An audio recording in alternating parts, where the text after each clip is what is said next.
Anyway, I've got another little thing here, and this is just for fun. This is like one of those things that's just fun. You know, this is just like a fun thing. And yeah, so this went a little bit, you know, the Republican snowflakes got really triggered by this. So Biden's campaign manager calls GOP lawmakers a bunch of effers. What? Oh no! So obviously all the snowflakes were like, how dare you, an incoming administration that doesn't care about, 80 million people. Oh no, oh no. Like, remember when Hillary Clinton called Trump voters basket of deplorables? Now that's bad for electoral purposes, right? Then you lost the election. But then when you win the election, fuck it. Yeah, they are deplorables. Fuck those motherfuckers, right? So this is just a funny story. Again, there were a lot of right-wing meltdown reactions to this. But this is like a really tame story, and I wanted to click on it because it's tame. Like, this is nothing. The president-elect Joe Biden's incoming deputy chief of staff called GOP lawmakers a bunch of fuckers and said the Senate Majority Leader Mitch McConnell is terrible, but expressed optimism that the new administration could still work with Republicans to pass legislation. What? And that's why, this is the problem. This is the problem. Right? So, this is all the Republican snowflakes are like, I'm triggered! Right? And then all the lefties are like, oh, that's pretty based. And then we read the article and it's like, wait a second. Right? And then you wait a second and then you read this. In the primary, people would mock him. Like, you think you can work with Republicans. I'm not saying they're a bunch of fuckers. I'm not saying they're not a bunch of fuckers. Mitch McConnell is terrible. But the sense that you couldn't wish for that, couldn't wish for this bipartisan ideal, he rejected that. From start to finish, he set out with this idea that unity was possible, that together we are stronger, that we as a country need healing, and our politics needs that too. Again, right?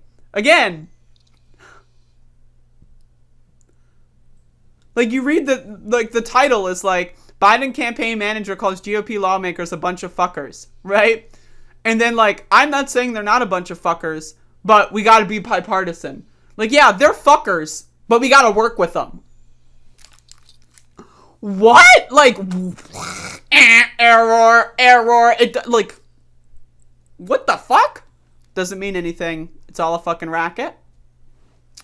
During the primary and general elections, Biden repeatedly insisted that his decades in the Senate and long-standing relationships with some GOP lawmakers would position him to be able to work with Republicans. Many on the left expressed skepticism about this, as McConnell has a reputation for being a political figure, and Republicans over the past 4 years have increasingly become the party of Trump. O'Malley Dillon acknowledged it will be a heavy lift, which is not to say it is easy. It is like a relationship. You can't do politics alone. If the other person is not willing to do the work, then that becomes really hard. Yeah, but they're not willing to do the work. So, okay, the strategy is, okay, they're going to do the work, but then also there are a bunch of fuckers who don't do the work. So there are a bunch of fuckers who refuse to do anything, and we've got to work with them? What? I'd rather take Biden's approach of, he thinks that they're nice people or whatever. That's more logical, right? Yeah, they're nice people. I want to work with them. Well, that's wrong. They're not nice people. But, they're nice people, and I want to work with them, or at least they make kind of sense together, right? There's a little bit of sense there. Whereas, they're a bunch of fuckers, and that guy's terrible. Let's work with them. Those are conflicting viewpoints, right? But, whatever.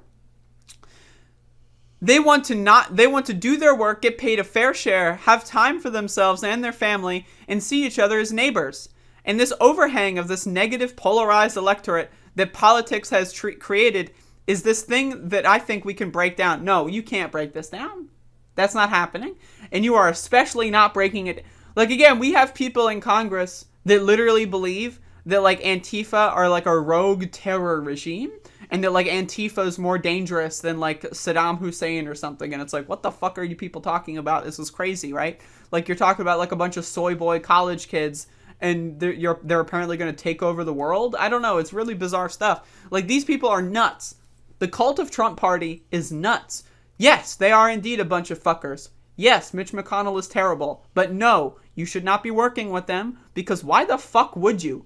Beat them, win, and you don't need to work bipartisanly. If you've got supermajorities in a state legislature, who fucking cares about the Republicans? What? If you've got a supermajority in, I don't know, the House at some point, maybe, who gives a fuck? Who cares? Hell, if you've got a regular majority, who gives a flying fuck about them? They are useless, and they're there for no reason. Ignore them, okay? That is the point.